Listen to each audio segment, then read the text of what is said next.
women's featherweight division is coming next week as well. Willow Nightingale taking on Ashley Vox next week. Looking forward to that one for sure. As the women's division, the women's featherweight division coming next week.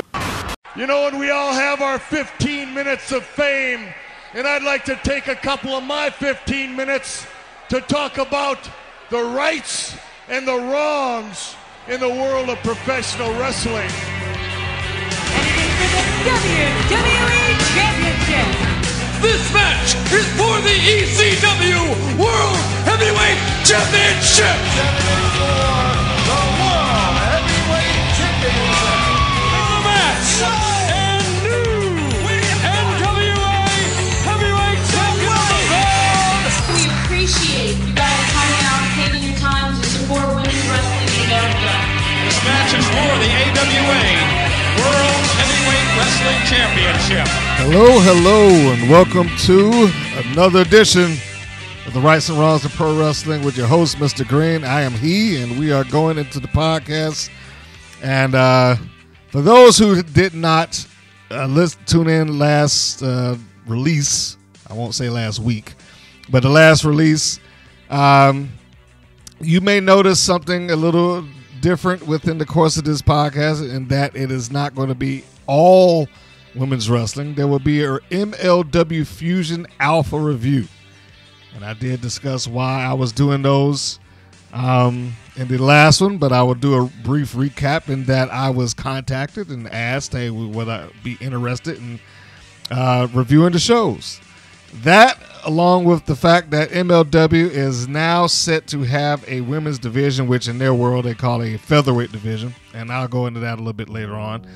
I thought it was, a pretty good thing. I have enjoyed the first show, and I'm on the second one now. Now, I will say that this show is a bit late because the email that I got it from, the screener that I got it was kind of, so for whatever reason it got it wasn't in my spam, but it was in, if you got a Gmail account, you got your primary, you got your social, you got your promotional. And it's somehow the second episode got flooded into my promotion. I didn't even know it was there. I thought they just sent me one for 1 week and that was it. But as I was cleaning stuff out, I was like, oh man, okay, here it is. So, I decided, all right, well, apparently I am going to have to crank out 2 of them this week. So I'll keep our eyes open for that. And there's always news in the world of wrestling. So, that's no big deal. There's always content to talk about, always content to cover.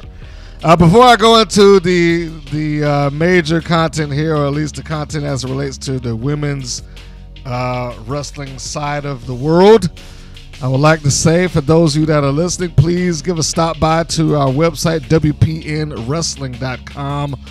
Again, WPNWrestling.com. That is the nexus for everything. You get podcasts like this. You get the 24-hour stream of our shows, and I know a couple of people have gone on there and actually have gone on and contacted some of the advertisers that run through that stream. Thank you very much.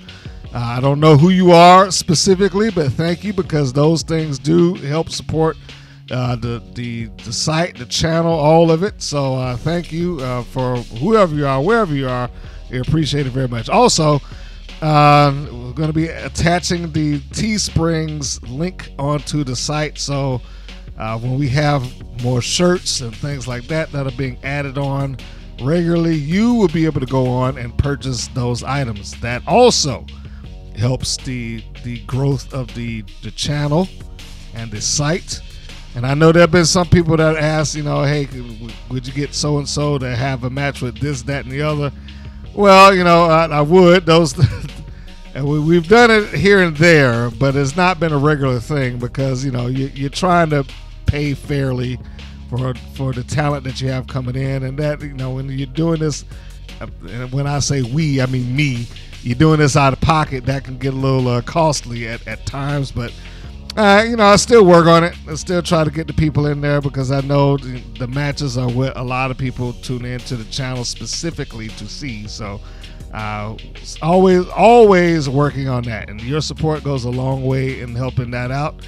So yeah, the purchases of T-shirts, the going to our website and viewing the stream, supporting the sponsors that do come aboard, going to the YouTube channel, all of that, sharing it with your friends, all of that helps.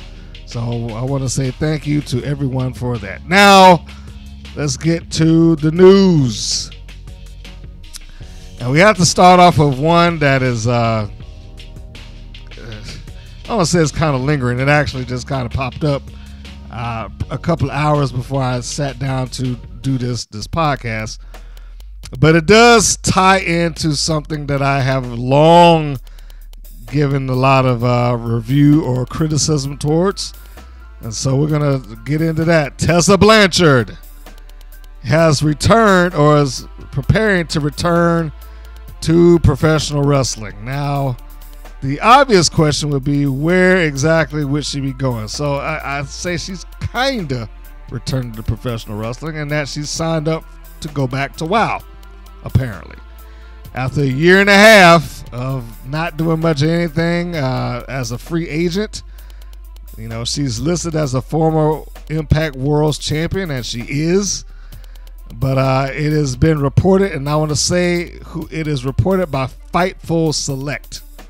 Okay, so that is a subscription service. If you want to see it, you'd have to be paying to get that information. But by Fightful, they are reporting that a relaunched version of WoW, Women of Wrestling, is set to be announced with a press conference scheduled for Wednesday night, October 6th. That is tomorrow as I'm recording this. It may be today or the past by the time you're listening to this. But this is another relaunch for this promotion, TV show, whatever you want to call it. This is probably the fourth relaunch that they've had in the time that WoW has existed. So I don't know. Other than that, they say that she's the only name that the company has attached to it so far. Then, they said a unnamed former WoW talent, which could at this point be anybody. I mean, really, WoW.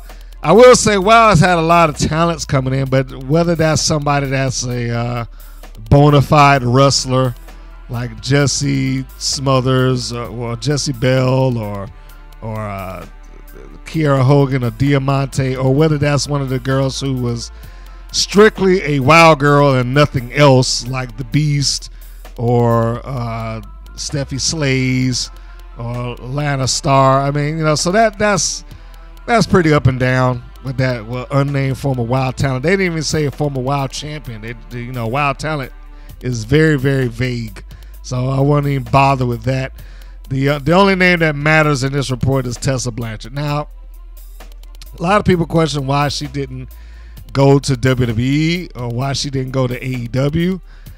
By all accounts and all reports, and I don't know if this is true, so I'm not going to sit here and back it up, unless I've talked to somebody who could tell me with firsthand experience that they disliked or had a bad verbal experience, or just the issues of talking to Tessa Blanchard is some kind of problem.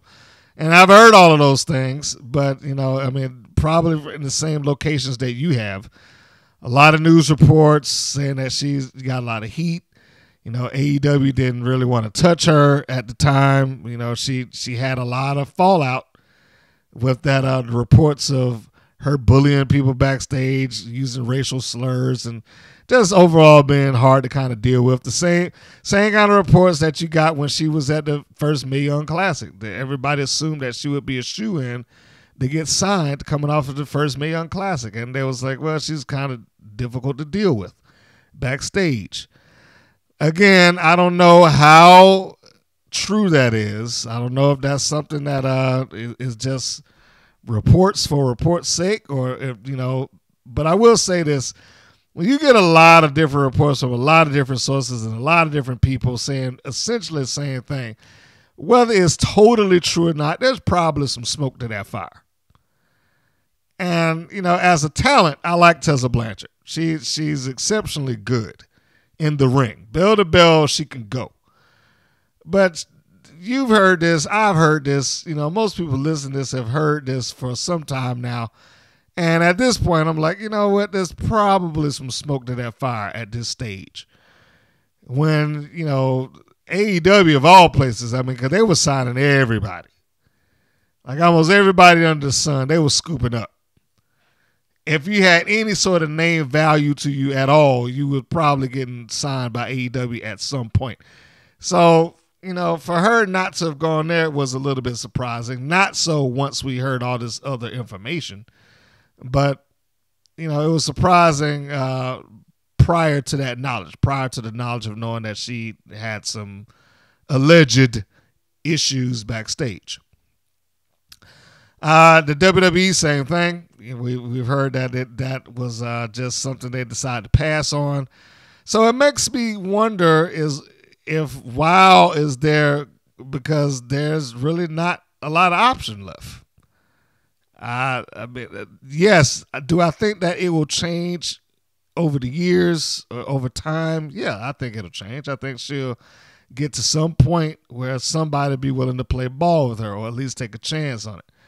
But at this stage, is it because WoW is the only option that's there? You would think that some of these other places, I mean, there's a lot of other locations. Well, I don't say a lot, but there's a couple of other locations. Ring of Honor, MLW, which just opened up their women's division and has like 2 or 3 former WoW wrestlers in it. Impact, but well, let's not say Impact. I think she burned a bridge with Impact, so we'll take that one off the table. Speaking of Impact, I will sidebar here for a moment to say it probably wasn't a good idea to put their world championship on her. It just wasn't. It just was not a good idea. And I know part of that was Impact wanting to, be the ones to make the history. Because with the WWE at the time, and I stress at the time because they certainly don't look like they're doing it now. At the time, wanting to push their women's narrative, and we love our women's superstars, and it's the first this and the first that, and the first main event, and the first Royal Rumble, and yada yada yada. It felt like it was only a matter of time before they got to a point where it was going to be like, all right, well, they're going after the WWE Championship or the Universal Championship or something like that, and skip over, being women's champion altogether. Now, I don't necessarily agree with that because I'm not a fan of, intergender wrestling per se unless it's got a really strong story behind it or a strong angle behind it. But it felt like the WWE was heading that path, and Impact seemed like we'll just do the next best thing. They got the first women's main event at WrestleMania. We'll have the first women's world champion, period. And they did that. They gave her the title amidst all of that crap. Amidst all of the allegations, amidst all of the social media backlash that she caught for saying some comment that, basically unleashed the gates of hell on her. Like, if women stood by each other, we get a lot further. So that's not it verbatim, but that's basically what it was. Which opened up, everybody's like, who are you to talk about standing by each other? I remember when you did this backstage, and somebody else would chime in, and somebody else would chime in, and somebody else would chime in. And all she could basically do is in so many words, she called everybody a liar. Like 5 or 6 different people. And you would think that at that point, that's probably another good reason why she's not in any of these locker rooms, because they don't want her there. You got a lot of places that have your Chelsea Greens and your La Rosa Negras and, your Allison K's. That's the NWA, that's Impact Wrestling, that's some of the independents, Shine and Shimmer right there alone that I just named. That's just a few of the places. I'm sure if I went back and looked it up, I would probably find at least 6 or 7 girls who had some sort of issue with Tessa Blanchard based on that statement alone. And Impact, despite all of that, despite it all, decided to go through with their plans and we're going to put the belt on her. Big mistake. It didn't get nearly the press that it was, I guess, should have gotten. It wasn't nearly the moment that they should have had. They don't even acknowledge it on TV. It's not like they ever bring it up. It's like whatever thing that they were looking to get off of her becoming the world's champion, it was for nothing. Like I said, they don't acknowledge it. You don't see footage of it. They don't talk about it. If they can get around even mentioning her in the list of champions, they don't bring it up. They just, it's almost like it never happened. They stood to gain nothing from that. And then the end result of that was worse. She showed up, she did a couple of TVs as the champion. But then beyond that, it was like, all right, well, no, I'm not coming in. Now, granted, there was a pandemic going on. So I can't really blame her in that regard. But I don't know how difficult it is to pick up your phone and record some promos for them and email them or Dropbox it or send it to Google Drive or whatever. These are things that I can do. It's not like it's, a big technological feat to do those things. But it didn't happen. Now, we've not heard Tessa Blanchard's side of the story. I mean, she might have some new light in it, like, well, they didn't pay me, so I decided not to do it. She might be like, well, I'm just technologically inept. I mean, she might have any number of reasons why she didn't. I don't know. So I don't want to, I try not to crap on anybody totally without hearing the other side of it either, but we never got that. For all intents and purposes, we never got that. Which leads me back to the thing that I was just saying, that it was a waste of time for Impact Wrestling to do that.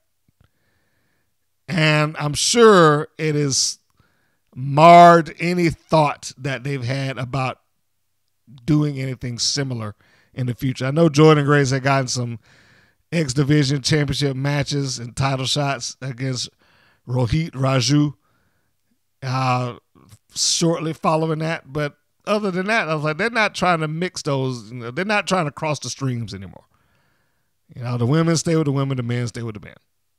For the most part. I mean, they still had Chelsea Green take on the same guy, Rohit. So, I don't know.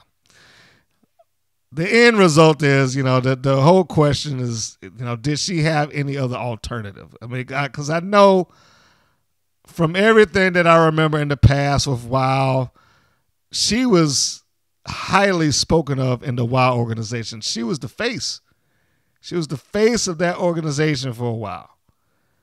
They had her on Access TV doing the interviews, and they did the commercial spots and all that stuff. Now, granted, yeah, she was the champion, but it's not like they, didn't decide that beforehand. So she had a lot of oomph behind her within that company, and clearly, whatever issues that she has in the wrestling world, they do not affect her in WOW. WOW is wrestling, but it is kind of not. It doesn't carry the same implications when somebody may or do something, maybe does something stupid. And I would doubt that they probably even knew about it, and if they did know about it, they just don't care. Unless somebody brings it up. That'll be the only time that they care about it.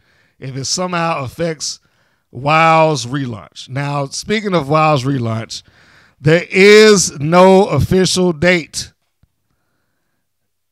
We have talked about this. This is, like I said, the fourth, maybe fifth relaunch out of a hiatus that they've had. But to be clear, she is signed, and we'll get more information about it during the press conference, assumably. But as it is right now, there's only 2 names, one of which they haven't even released. But other than that, there's no roster to speak of. And the relaunch is not scheduled to happen immediately or imminently. So even though that this is happening, it could be another year, quite possibly, before you ever see anything about WOW. So anybody that's out there that's listening to this, because I know there's several people that always like, when are y'all coming back? When is WoW coming back? When are y'all doing TV shows? They're not. They're not doing any TV shows. You know, some people did not listen to the review that I did or the report that I did on WoW a couple of months ago. WoW was canceled. For whatever reason, WoW never acknowledged that, or they never told people, hey, we're no longer associated with Access TV. However they wanted to put their spin on it, they never brought that up. So you have a lot of people that are on their social media that's constantly asking questions that they do not give answers to. More so than that, they do not inform their talents either. There's been several of them, a few that I've talked to, who I will not name because I know that they do not want to get caught up in that. But they were not told about any plans about WoW. They weren't contacted about the relaunch. At least the ones that I've talked to. They haven't been contacted about any sort of relaunch. And according to the Fightful report, the last that they heard from anything of WoW was from David McClain when they were asked not to post anything in regards to any controversies of alleged bullying surrounding Tessa Blanchard. So even there, he's aware of the alleged bullying, we'll use their terms, but does not want to acknowledge that. Doesn't want to acknowledge it, doesn't want to bring it up, it doesn't exist.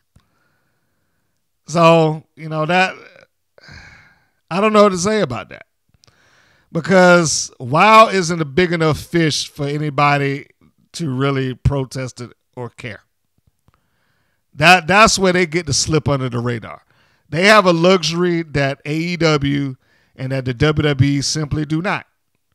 They can't hire somebody who's been accused of being racist. And not just accused of being racist in the public forum. They can't, you know, neither one of those companies can do that.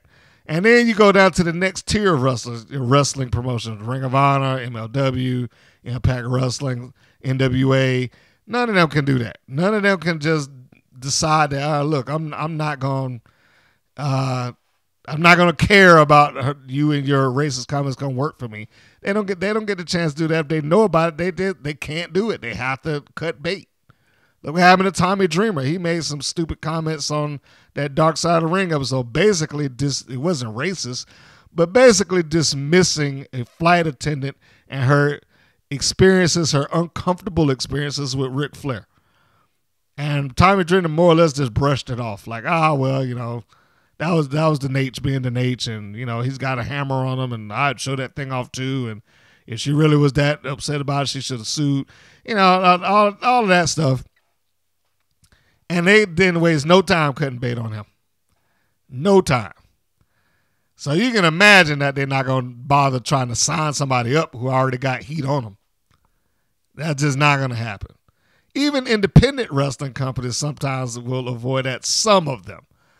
Now, some independent companies do not give a I'm about to say something about them. I was about to have to bleep myself. But some independent wrestling companies do not care what your background is. And they'll hire you just because of your name. We see that time and time again. That dude, what was his name? He was on WWE television for a while. Carmella's lackey. Crap. I guess it'll come back to me later. But he had a whole deal where he was accused of, I can't say sexually assaulting, but is coercing a minor. I guess that would be it. I mean, because he was communicating with a minor, you know, in a very sexual tone where she showed, you know, the pictures and all that stuff like that. Damn, what is that dude's name? Now I gotta look it up. So that's gonna bother me. Let's see. We'll look at money and this Money in the Bank.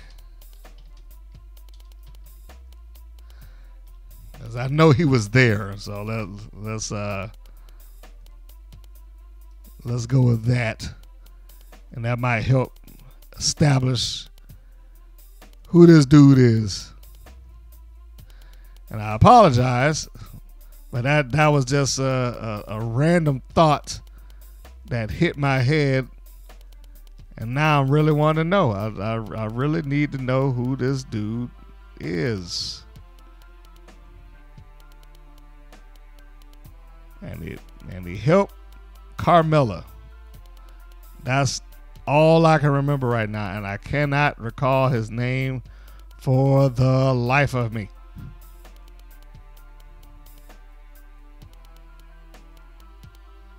Ellsworth. James Ellsworth. There you go. Who, I'm sure if you look him up now, is probably listed as a sexual predator and all that stuff like that. But again, when you're an independent show, they do not care. They'll give you opportunity after opportunity after opportunity, and unless you say something, they will not even bother looking into it.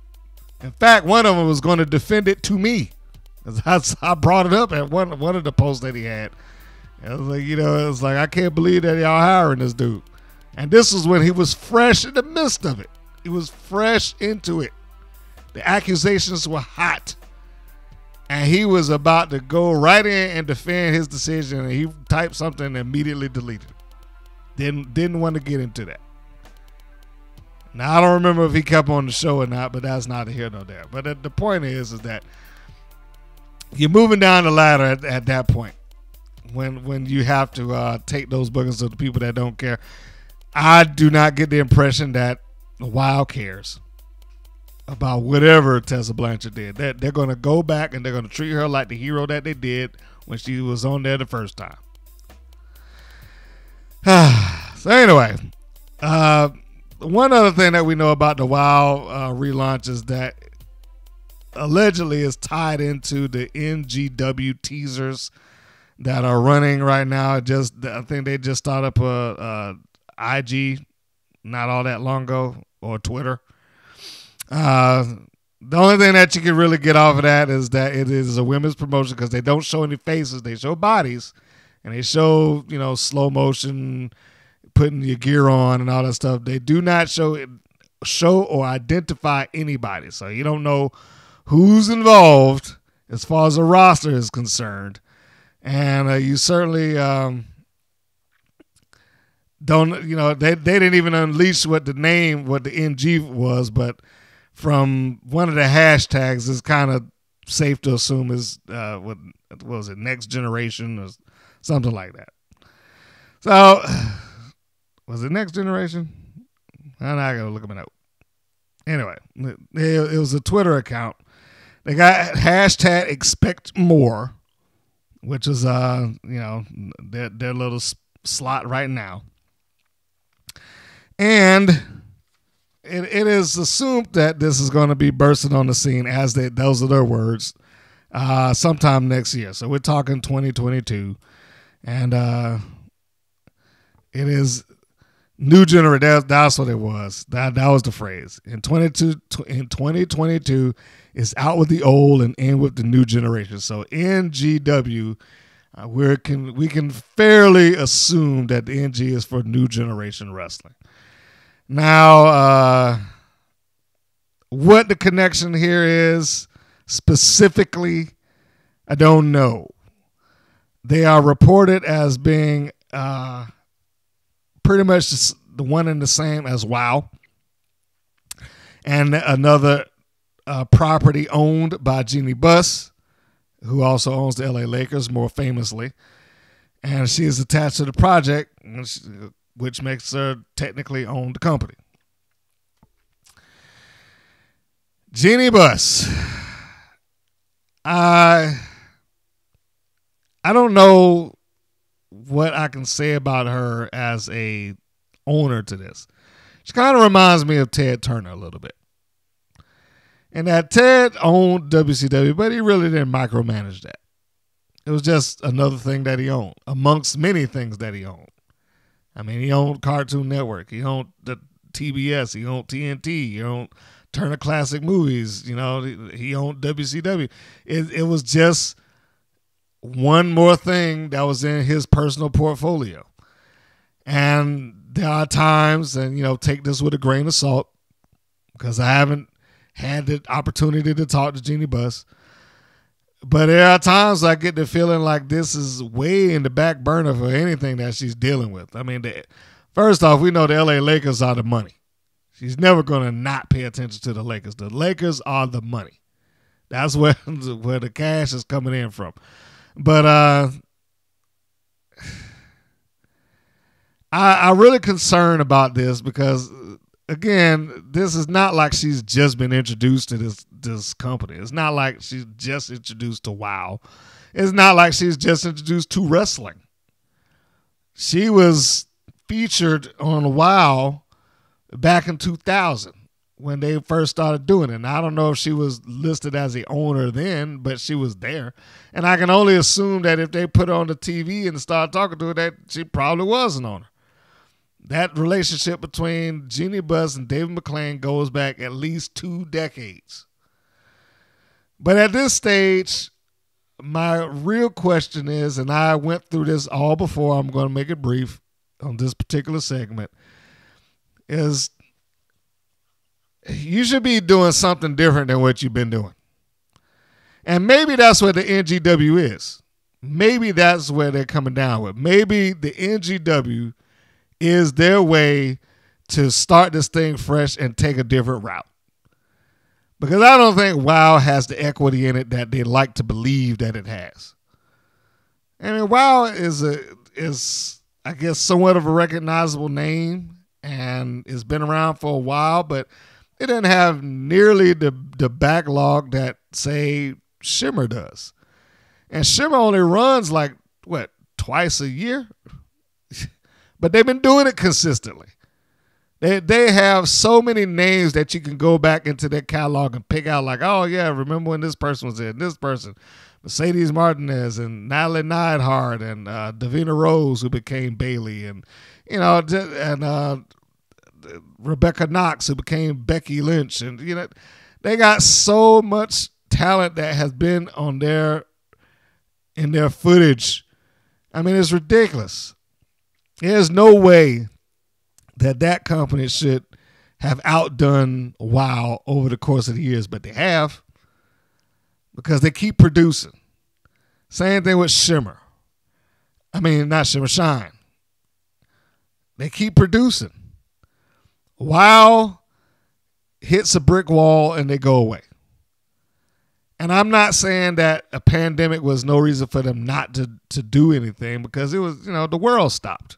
What can I say? I mean, with the exception of WWE, AEW, and Impact, and Ring of Honor, the world pretty much stopped. Now, does that mean that they should have gone and start producing shows along with them? You know, maybe. I mean, the only difference there is that they didn't have a TV deal for them to be forced into it. Like, if they didn't produce, and by them I mean the previous promotions I just named, if they didn't produce, they would be in violation of that contract. Now, they might have been able to fight it, you know, based on what was happening, and, you know, unprecedented around the world. So, but, you know, in worst case scenario, that might have been used as a loophole. Well, you ain't producing us content, so we don't have to pay you. That is the one element that WOW did not have that the other ones did. They had to produce. WOW, unfortunately, because they were on Access TV, and I'm repeating myself from previous podcasts, but because they were on Access TV and Access had a in and ownership with Impact Wrestling, and they really didn't want any other wrestling on the network to supersede Impact, they got rid of the other ones. They got rid of New Japan. They got rid of WOW. And WOW hadn't been seen since. You know, this is one of those points that was like, you know, maybe they should start looking to some different outlets. And I know that this is all a matter of them, utilizing what they know. They got TV connections. We want to be back on TV. This is what we produce it for. And they shoot a bunch of episodes, and cut them down and then air it. But I think it's time for them to start finding a different way to do this, because that way is not working. They literally have hours of footage right now that have never seen the light of day. Never. And it's probably not going to see the light of day. They're just sitting in the vault somewhere, and the people that shot it got paid for what they did, and they probably will not be utilized beyond that point. But you know what? We're not going to keep on that, because there is a press conference that is coming tomorrow, and we're going to try our best to tune into it and see exactly where they're going and what they're doing going forward. Anyway, so quick notes before I get into MLW's review. We know that the WWE has a tournament for the women that are coming up. It's been referred to very often as the Queen of the Ring, but that is not the official name. The official name has been released, and it is going to be the Queen's Crown Tournament. So there we have it. The equivalent to the King of the Ring for WWE is the Queen's Crown Tournament, which is kind of odd. Well, not odd, because Impact Wrestling has been doing that kind of crown thing for years now, even though their problem is they never acknowledge on their TV. I'm sure when the Queen's Crown happens, whoever wins is going to be acknowledged on TV as she's the Queen of the Ring, or whatever the case may be. My first initial guess is going to be Charlotte, because she's got to win. I mean, they shoehorned her and everything else. She's got to win, and she's got to win that crown. If not now, she's definitely going to do it next year. You better believe, if there's something for women to win within this company, Charlotte Flair is going to do it. So we have that. Also, the Knockouts Knockdown, I skipped over that. That's happening this Saturday. I believe that'll be on Impact Plus. Impact Plus. It'll be on Impact Plus. I'm pronouncing things wrong. Adding a T where it shouldn't be. But yeah, if you got the service, you should tune into that. I've talked up about Impact Plus. The only thing that I've disliked about it is that they seem to, for whatever reason, they disconnect off my Roku a lot. I don't know why, because I have to keep logging in. Drives me up the damn wall. But the service in and of itself, watching the footage and the matches and all that stuff is cool. I just wish they had a match select button, or something like that. They don't. But perhaps one of these days they will listen and do something about it, upgrade it, if you will. We know that Kiera Hogan is not all officially. She's all elite. I think I said that on the last time, but for those who were not aware, she has left Impact Wrestling and she's gone over to AEW. She decided to take a chance on herself, in her words. Well, more or less. Mercedes Martinez will be making an impact at Impact. She will appear on the October 7th broadcast. She'll be tagging with Tasha Steelz and Savannah Evans as they take on Kimberly and Brandy Lauren and Lady Frost.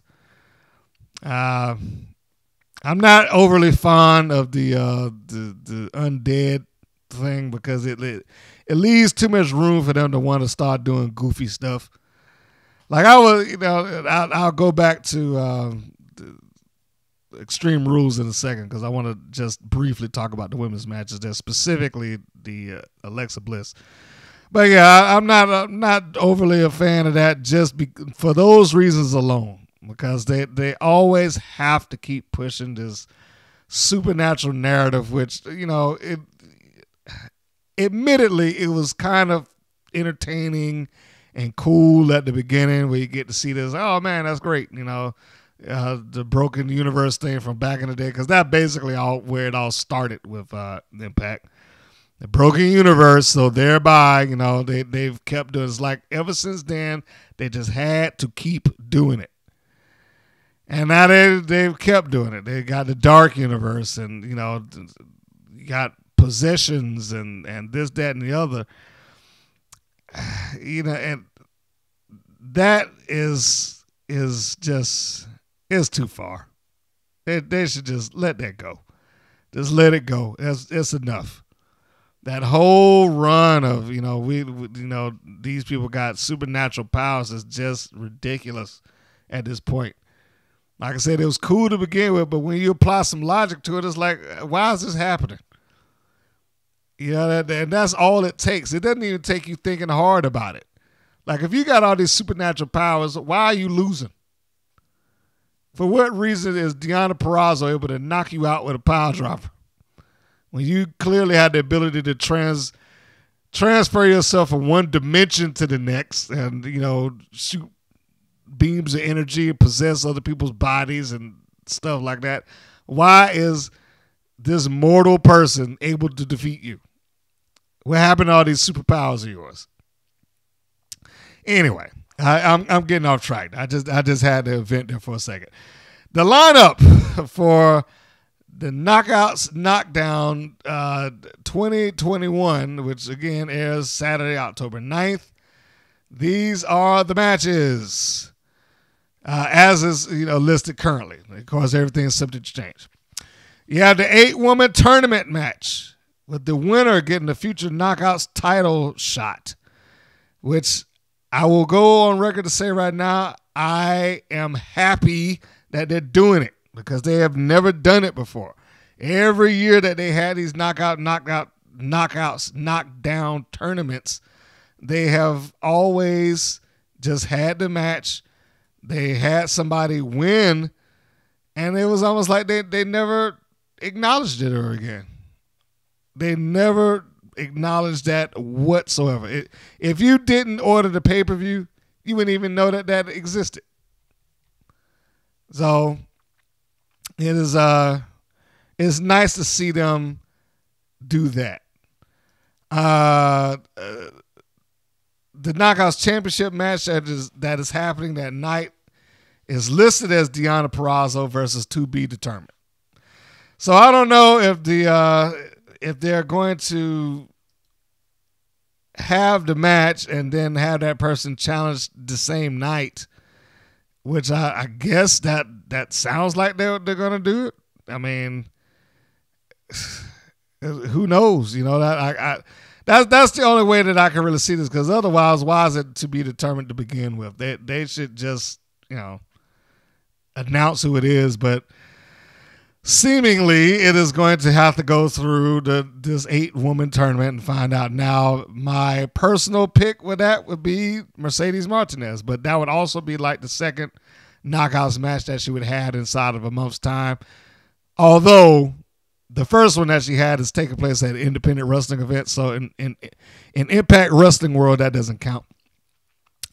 You also had the Knockouts Tag Team Championship match, who you got the champions, the Decay, which is I was about to say Crazy Steve, but yes, he's in Decay, but he's not defending the Knockouts Tag Team Championship. Havoc and Rosemary. Again, Rosemary with her superpowers and whatnot. And they are going to be taking on the Influence, which is Madison Rayne and Tenille Dashwood. I was like, why am I having such a blank in my mind right now? But Tenille Dashwood and Madison Rayne. Madison Rayne, whose retirement from wrestling lasted for all of like a year, maybe, I don't know, a little over. So she's back. And now she's going after the Knockouts Tag Team Championship with her new best friend, Tenille Dashwood, who they will have Caleb with K in the corner when they go after the belts. I actually would like to see the Influence win that. I would like to see them overcome and get the championships and be the heel tag team that they probably need in that company right now, or at least the heel tag team that the women's division needs. Because I think that Dashwood and Madison Rayne will be more interesting as heel champions than Decay would. I mean, quite honestly, that's nothing against them, but I just think so.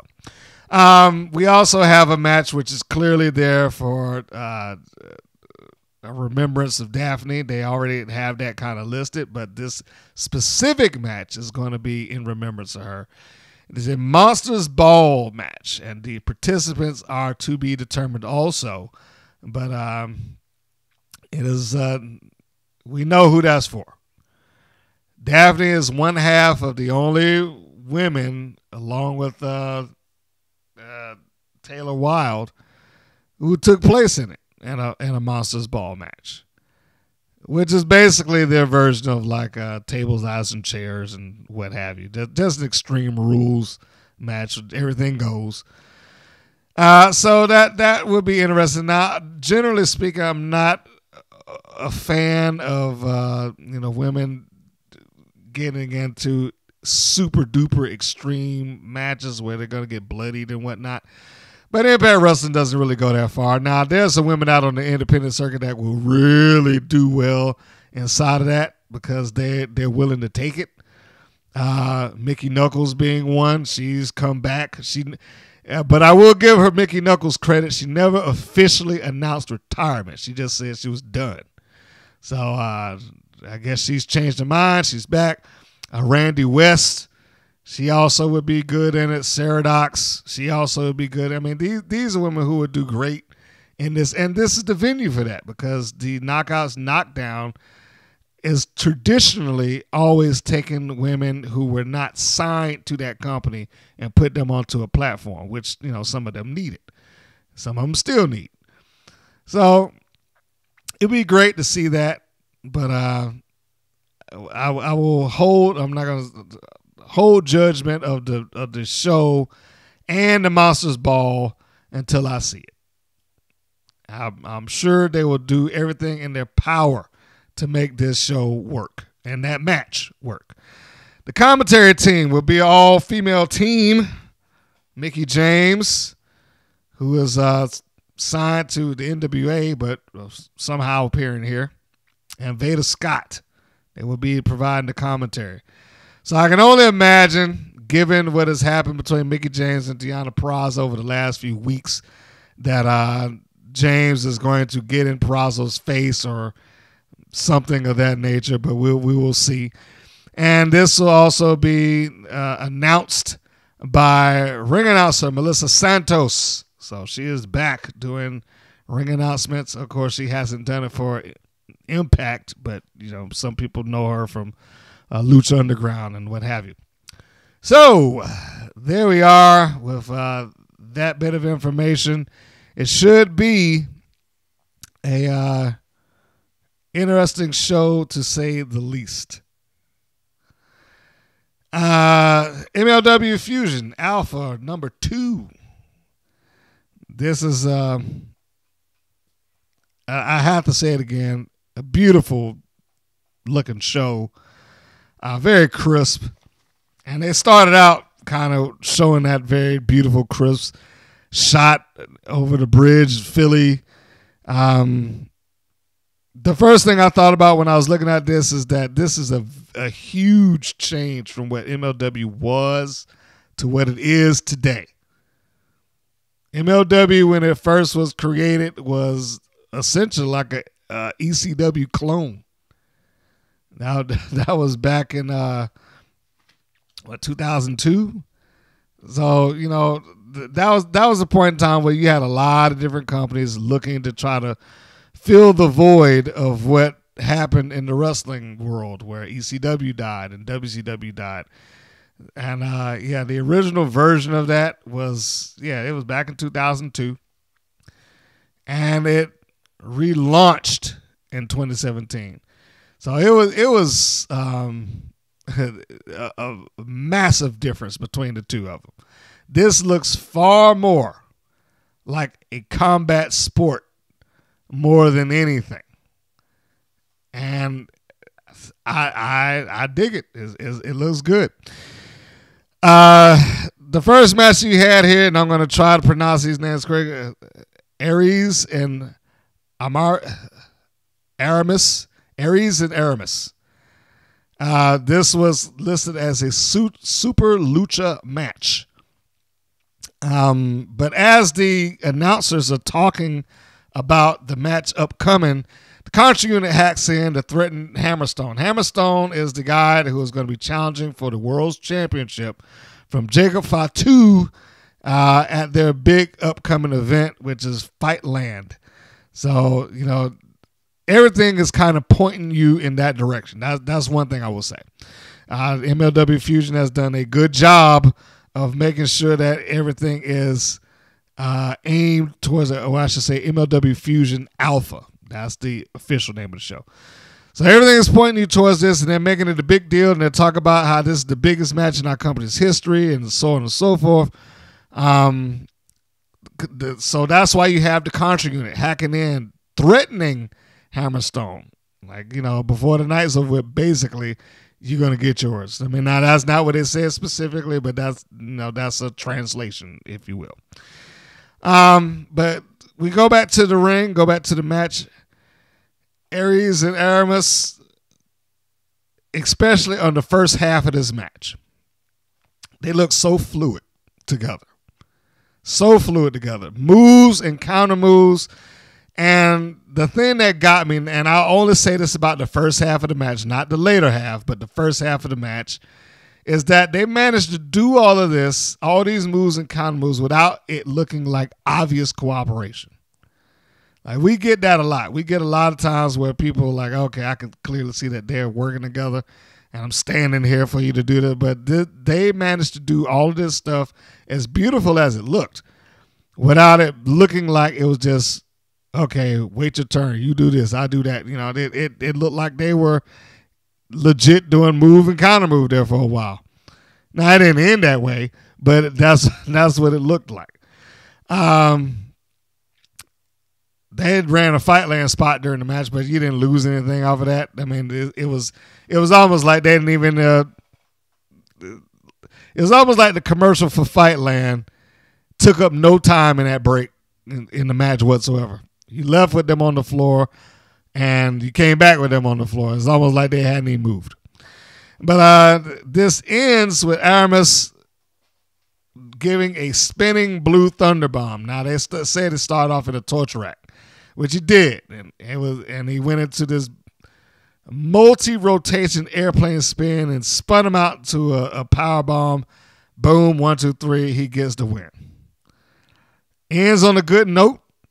The both of them shake hands and hug, and the crowd is into it. And it was a very easy match to get into. Even if you didn't know either one of these guys, and I didn't know either one of these guys, it was very easy to take in just on the basis of the wrestling. And I have to say, that is another one of the big thumbs up that I have with MLW. I said during the last review that I did that I was kind of cautious walking into watching MLW because I hadn't identified with a lot of the talent there. Yes, there were people there that I knew. Yes, there were people there that I followed. But some of these people are like I'm being introduced to. Like I've heard of Jacob Fatu, but I hadn't watched Jacob Fatu wrestle. I have not heard of Alex Hammerstone up until I started watching this. I've heard of Filthy Tom Lawler, but I hadn't really seen him wrestle a bunch of times, just, sporadically here and there. So I felt like the job of the show for me was to introduce me to these individuals, and they so far have done a pretty good job of it. That being, the next thing that comes up on the show is a video package featuring Jacob Fatu, their champion, their world's champion. And it looks good. It makes you understand why this dude is the man in this company. And he looks threatening. He looks vicious. He looks like he could hurt somebody. It doesn't look like a guy that's playing a part. He looks like a legit pro wrestler that could, rip somebody to shreds if he chose to do it.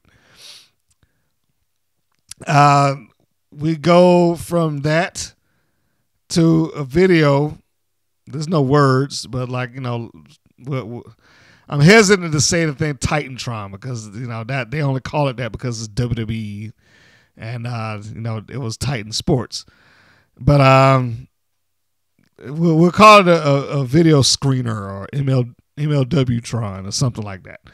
But it basically is showing that Tajiri, a lot of people remember him from ECW back in the day. Some people remember him from WWE back in the day. So they're saying that he's coming. It was just a on-screen announcement, no words other than his name. Looked good, and it was simple. Got to the point. We got a backstage segment with Cesar Duran, the former boss on Lucha Underground. I know a lot of people remember him from that. So he is the new guy here. He's what they call the matchmaker.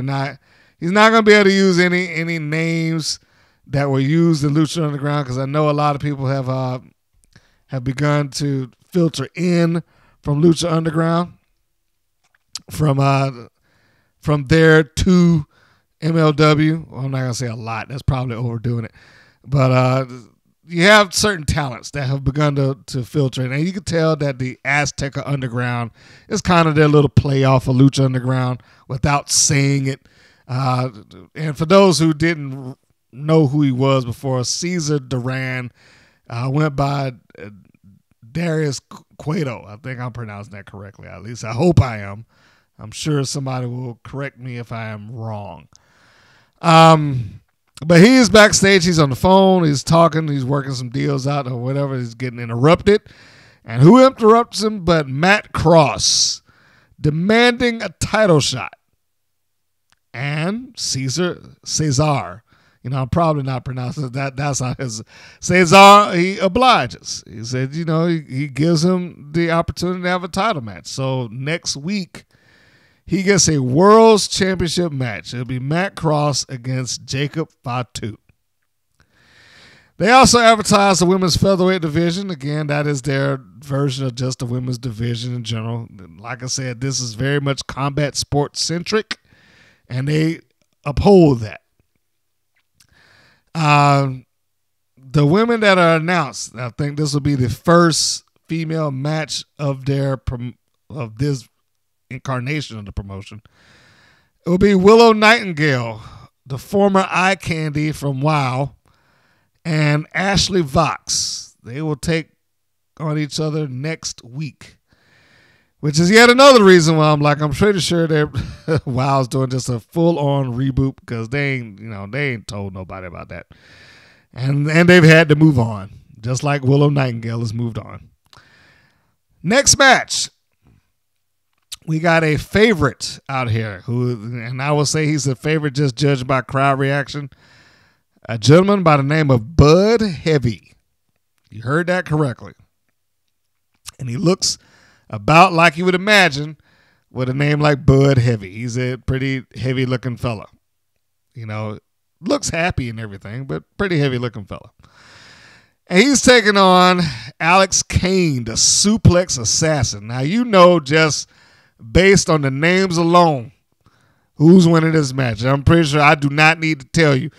First off, Alex Kane, the suplex assassin, is coming out with King Mo. Now, King Mo, some people might remember from Bellator.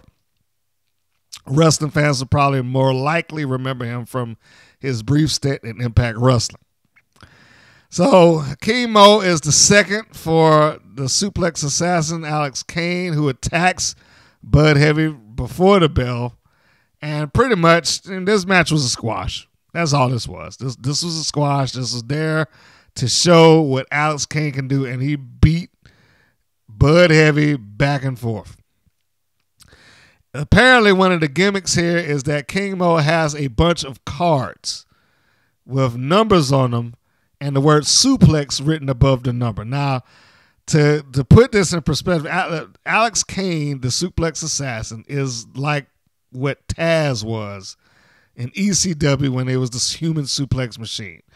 He's a man who has listed on his lower third when he comes out the ring like he has over 100 plus suplexes in his arsenal. So that is what the gimmick is. King Mo stands there at ringside, and every suplex that he throws, he tosses up the appropriate number for people to see. Suplex 1, suplex 2, so on and so forth. Now, in this match, he only did 3 before he wiped Bud Heavy out, pinned him, put his foot across his chest, 1, 2, 3, with a ripcord Olympic slam. A ripcord Olympic slam suplex. We have to specify that. And as he's leaving, Bud Heavy decides to bow up while he's in the ring, and Alex Kane is halfway down the aisle. He flips him off. He gives him the double bird from the ring. Not since Vince McMahon flipped off Steve Austin have we seen that kind of audacity from somebody, that kind of gumption to take another ass kicking. But he did it, and he got the appropriate response. Alex Kane came charging back into the ring, and then he put on the suplex showcase. German suplex, exploded suplex, another ripcord Olympic slam suplex. Just to put Bud in his place and then walk off. We cut backstage to an interview with Alicia Tout interviewing EJ Akunda. The only thing I can really say about that is he's good on the mic. It ain't no lack of confidence there. That guy is very, very good at relating who he is, and as he put it, he is as advertised. I like it. And I like that. I will also say I like that I don't know if it was Alicia that did it on her own or was she was instructed to do it. I like that they pointed out his physical stature as well as his professional sports background. Now, he was, former legit football player, standing, almost 7 feet tall and all that stuff. So I like that. I like the setup. Then I like that he went into this whole rant. And like I said, he sounds good. There's a lot of confidence in him. It's something that we just don't get off of Monday Night Raw a lot of times because, this didn't come off as scripted to me. It came off like I asked you a question and you respond appropriately, and that's what I like. We go to a 5150 vignette, and I'm pretty sure I said it on the last time. I'll say it again, and I don't say this as any sort of disrespect to them, but it reminds me a lot of LAX. Just in terms of tone and, presentation. The names change, but it's pretty much, the same thing with the 4-man crew opposed to 3. And I also said it because LAX went through a lot of different incarnations over the years. There were a lot of members that came in and out of it. Now, I know that they were kind of remembered for, at least in recent years, as Santana and Ortiz, who are not in AEW. But 5150 sat there and they cut this, this, I can't say promo. They had a cut edited vignette. And I guess the only thing that you can say, because their logo says 5150 street certified. I'm going to go with that. They street certified. They ain't nothing about them that don't come off like they're street certified. It's one of them groups like you probably don't want to roll up on them on the street somewhere if you're on the wrong side of, who they like. Bobby Fish is the next promo. It was kind of like what we got with Tajiri. It was a video promo, no words needed. All the words were flashed on the screen, and you saw it is Bobby Fish being advertised to show up for MLW. Even though I think Bobby Fish also put out not an announcement, but put out a challenge to AEW's new TNT champion. So, that's going to be interesting. I mean, but of course AEW lets everybody in. They're not they're not shy about having people from other organizations come in and wrestle whoever for whatever. So we have that. But that's not part of this show. They do not acknowledge any of that stuff. Whatever's happened outside of it, that happens outside of it. On this show, it is just simply advertising that Bobby Fish is advertised to show up. They have an update on the Opera Cup saying that following the match and how good he was, and also that he felt insulted that he wasn't in it to begin with, MLW announced that Alex Kane, would be listed as an alternate. So if somebody was unable to make it for whatever reasons, he would be the one that will step in and take that spot. I don't know if that's asking for somebody to get hurt. Well, I don't know if that's asking for somebody to get assaulted. But he is scheduled to be there as an alternate if something does not go right. So I'm just going to say he's probably going to attack somebody. So we come down to the main event. And it cannot be stressed enough how they prepare their show to make them look and sound different for the most part. I think Ring of Honor is maybe the closest thing that you'll get to a wrestling program that is doing essentially the same thing.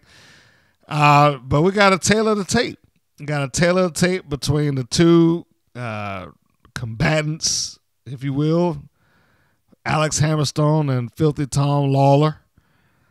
They give you the rundown, and they give you every reason to believe, that this is main event caliber, and it was. It was, it was a main event match. What I got from this match as I was watching is like if they were trying to illustrate how powerful and how dangerous Hammerstone could be without making Tom Lawler look bad in the process, then bravo. I thought they did a fantastic job with that. Because Lawler did everything that he could without making himself look like an idiot to show you the might of Alex Hammerstone. His strength was in like full display here. It wasn't just, him ragdolling him and tossing him around back to back and stuff like that. But it was the little things. It was like him catching Lawler, him not being moved when Lawler's trying to pull him out by his legs through the bottom rope when he was on the outside. When Tom Lawler tried to give Hammerstone a clothesline and he ran through the clothesline. Like Lawler's throwing a clothesline and Hammerstone just kept going. Like he hit his chest and hurt his arm trying to knock him down. And then he come out the other rope, he did the same thing again, so he hurt his arm twice. And, it's those moments where Lawler was doing these things that helped sell me on who Alex Hammerstone was. Now, of course, during the course of the match, Lawler goes to cheat. He has to. He pulls out a bullseye. He's trying to go after the arm. He's racking it against the post. He's dropping it across the top rope. He's stretching it out. He's doing all this stuff. So, that's what I mean. Like, if they were trying to make this look like Hammerstone was this muscle-bound beast and not have Lawler look bad at the same time, then mission accomplished.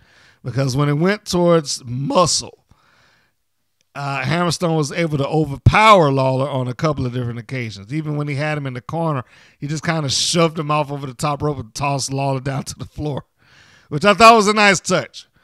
But at the same time, you had Lawler who was playing the smart game. He wasn't trying to go into a match that was going to dictate strength versus strength. He tried to pick him apart. He tried to take out his arm. He tried to remove that from him. And it just didn't work.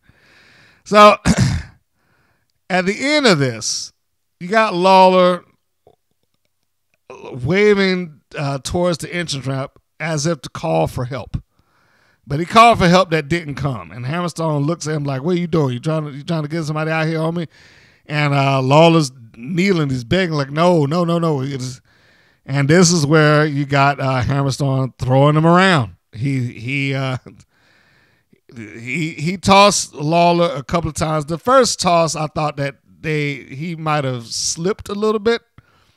He was going for a German suplex, and it didn't look like he got Lawler over. And the edit on that was so fast. They cut it right at the liftoff point.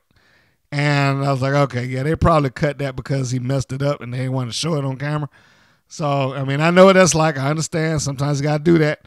But if there was any flaw in the match, it would be that. I was like, okay, they probably had a little bit of an error there, but they moved on. They moved on right into the next couple of moves, including a power bomb on Lawler, and Lawler looked like he was just worn out. He was just worn to pieces. And then came the end. It was the Nightmare Pendulum, which defeated Lawler. Now, for those of you who remember a gentleman by the name of Matt Morgan, and you don't know what the Nightmare Pendulum is, it is Matt Morgan's elevator.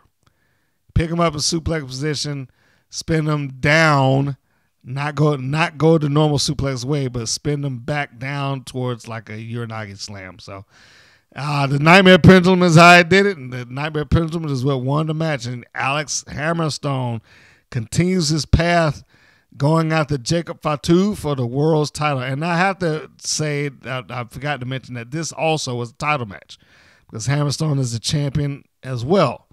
So it was kind of a match that was tossed in allegedly to potentially throw a monkey wrench in the plans for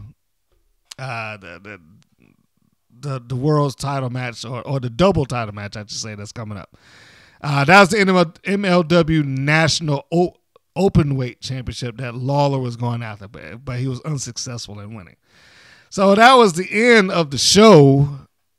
Alicia was backstage preparing to talk to the champion. She was preparing to talk to Alex Hammerstone, who came through the curtain and was immediately attacked by the Contra unit. They put a beat down on him right up until the show went off the air. I mean, and it wasn't like it was minutes on end. The show only had maybe like 30 seconds or so left.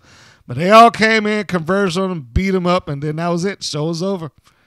So we know that Hammerstone is a threat. We know that they want to get rid of him before he gets the opportunity to take the championship. And it was another smooth, easy ride of watching this show. Like I said, it's not much that you can really complain about here. It's an hour long. Less than that when you remove commercials. Like 40-something minutes. And it is very wrestling-centric. Wrestling/combat-based centric. Like I said earlier, there's a vast difference between what MLW was and what it is today, where it was an ECW clone initially. Here it is more like a hybrid between NWA and Bellator, or something like that. And it's good. I like it because it gives them their own identity. They do not have to try to sit there and convince people that we're some different wrestling organization, because you can see with your own two eyes. You can watch any given show and feel like, oh man, that does feel different. It's got an entirely different vibe to it than Raw, SmackDown, AEW, and stuff like that. So that in and of itself, I thought was just great with the show. And I'm also looking forward, because next week is the first week that they will be featuring the Women's Featherweight Championship. I said it before. It will be Willow Nightingale and Ashley Vox. I'm assuming that Nightingale will walk out the winner here, but time will tell. And I am absolutely looking forward to that, because that is what the channel's about, after all. It's about women's wrestling. So we want to see what the Women's Featherweight Championship will do, what it will bring, and what talent will come with it. So that said, thank you, ladies and gentlemen, again for tuning in to this podcast, this review, the whole MLW breakdown, the story about Tessa Blanchard and WOW and all that good stuff. And we'll be back again, because we got another turnaround with these shows. MLW Fusion Alpha-2 is around the corner, and that is going to set up for Fightland. So I've enjoyed the shows so far, and I'm sure that I will enjoy this one. If you haven't had the opportunity, you should check it out. Go and if you're like me, you may not have Vice, but you certainly got YouTube. So go and check out MLW Fusion Alpha on YouTube, and I'm promising you will be entertained. It should be a great wrestling experience. You can Check out our channel, WPNWrestling.com. Again, the nexus for all things Women's Pro Wrestling Network. It'll give you the links to Facebook. It'll give you the links to Twitter. It'll give you the links to Instagram and YouTube.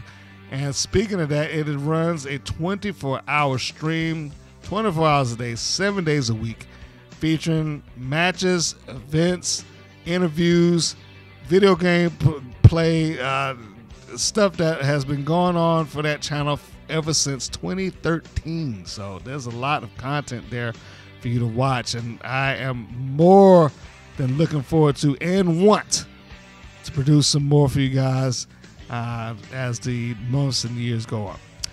Thanks again for tuning in to this particular podcast. If you haven't had the opportunity to do so or hadn't thought about it, please hit the subscribe button if you're listening to this on YouTube. If you're checking this out elsewhere, subscribe to our podcast stream so that you know what is going on. It just comes off of Podbean, but I certainly want you to get the notifications wherever you're listening to greater podcasts that a new episode has been uploaded and ready for your listening pleasure. Go to our Teespring store.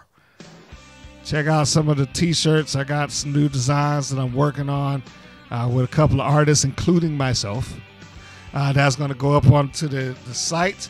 I would really like it and appreciate it if you guys took a look at that. And, maybe, just maybe, you see one that you like, you'll pick it up.